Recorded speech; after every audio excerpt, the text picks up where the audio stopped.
government-run healthcare system in this country were met with vigorous, we'll say vigorous opposition around the country and in this congressional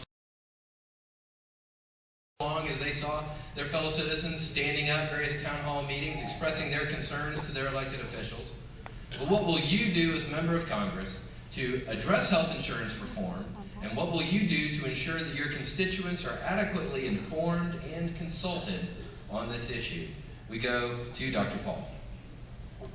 Well, one thing is we don't need more government in medicine. Our problems have all come from big government being involved, and it's been there since the 1970s, and we've had managed care. It's managed care along with the inflation that has pushed the costs up. The medical care is reasonably good, but the main problem that the people have is they can't afford it, and they can't afford it because the government's been involved. I've introduced a fair number of legislation that would return us to a more market delivery of medical care.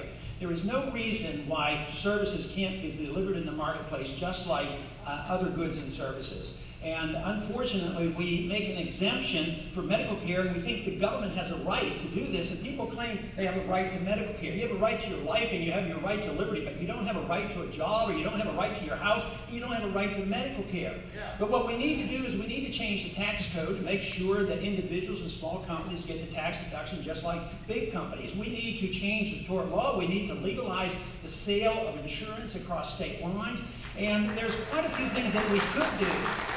There's quite a few things that we could do without dismantling what we have today.